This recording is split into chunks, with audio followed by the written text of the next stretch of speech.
This lesson is about adverb clauses. Remember that a simple sentence just has one independent clause. A compound sentence has two independent clauses joined by a comma and a conjunction. And a complex sentence has one independent clause and one or more dependent clauses. We're looking at complex sentences in this lesson. Here are some examples. While Sam washed his face, we listened to music. Or you could say, we listened to music while Sam washed his face. Both of these sentences are correct. They are both complex sentences. Look at the next pair. Jeff ate an apple when he got home from work. You can also turn it around. When Jeff got home from work, he ate an apple. Both of these are also complex sentences. Look at the last pair. After I graduated from college, I started working. You can also say, I started working after I graduated from college. All of these are complex sentences, and from these examples you can see that we can write the complex sentences two different ways. Now, before we go any further, you need to make sure you understand what a dependent clause is.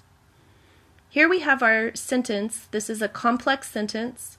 While Sam washed his face, we listened to music. The dependent clause is this part, while Sam washed his face. The reason this is dependent is because it cannot be a sentence. This is not a sentence by itself. And the reason for that is because of this word while. While is an adverb clause connector. When you start with an adverb clause connector, you need a subject and a verb. We do have that, but we don't have a complete thought. While Sam washed his face, what? What's the rest of the sentence? So this is not a complete sentence, it's a dependent clause. And dependent clauses have to be attached to an independent clause. Here's another dependent clause. When Jeff got home from work. Well, when Jeff got home from work, what? What's the rest of the idea? We don't know, so this is not a complete sentence. And the reason is because of the adverb clause connector, when. Here's another example. This is a dependent clause. It's not a complete sentence because we have the connector after.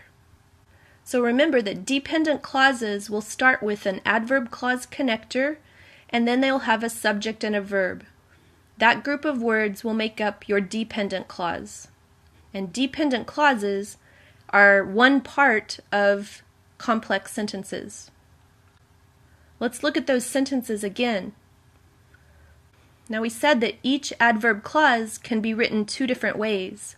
If you look at the first pair of sentences, while Sam washed his face, do you recognize that? You should know now that that's a dependent clause because of the adverb clause connector while.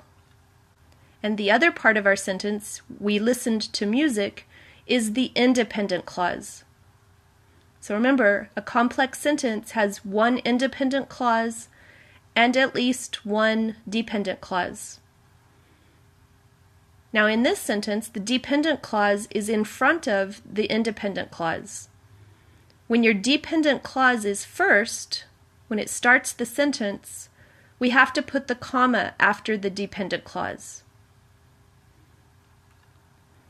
In the other sentence, we changed the order. We listened to music is our independent clause, remember? But this time, it's starting the sentence.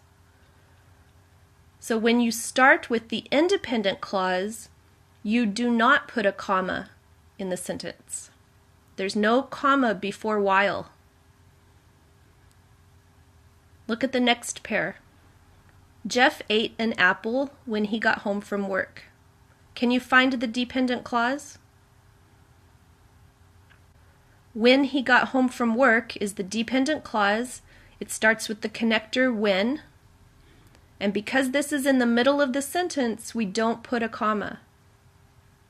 But if we turn it around and put the dependent clause first, then we put a comma after it.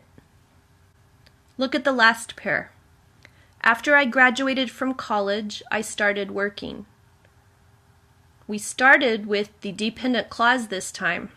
After is our connector, so that's the dependent clause, and we have to put a comma after it. But when we turn it around and we start with the independent clause, we do not put a comma. All of the dependent clauses in these sentences are called adverb clauses. Here are some of the common adverb clause connectors: after, while, before, if, although, when, since, and because. You've probably seen these before and used them before, but now you should know how to correctly punctuate sentences with these words. Remember that when you see these words in the middle of a sentence, you don't put a comma. Here are some other adverb clause connectors. These are not as common, and you may not have learned these before, but they work just the same. If you put these adverb clause connectors in the middle of a sentence, you don't put a comma. If you start a sentence with one of these connectors, then you'll put a comma at the end of that dependent clause. Let's check your understanding. Pause the video, and on a piece of paper, decide if these sentences need commas or not. Put the comma where you think it goes. Remember, some of the sentences don't need commas. Pause the video now. Let's check your answers. How did you do? We don't put a comma on the first one because we started the sentence with an independent clause. You don't put a comma when because is in the middle of the sentence. The second sentence has the adverb clause connector even though, and it's starting the sentence. So our dependent clause is in front of the independent clause. Now we need a comma. In the third sentence, we started with the independent clause, and our dependent clause starts with if. That's in the middle of the sentence, so we don't put a comma. On the next one, we started with the independent clause again. Our dependent clause connector was since, and that's in the middle of the sentence, so there's no comma. On the next one, we start the sentence with the dependent clause. Although this book is interesting is a dependent clause, and we put the comma after it. The next one also has a comma. Before is a connector, and we have the dependent clause before I cook dinner, starting the sentence. The last sentence, we started the sentence with an independent clause. Unless Bob wants to drive is the dependent clause, but it follows the independent clause, so no comma. Let's review. You use a comma if a dependent clause starts a sentence. So if you see a dependent clause connector at the beginning of the sentence, find the end of that dependent clause and put a comma. The comma goes between the dependent clause and the independent clause. You don't use a comma if the independent clause starts the sentence. It's pretty easy, right? Watch the video again or do some practice exercises.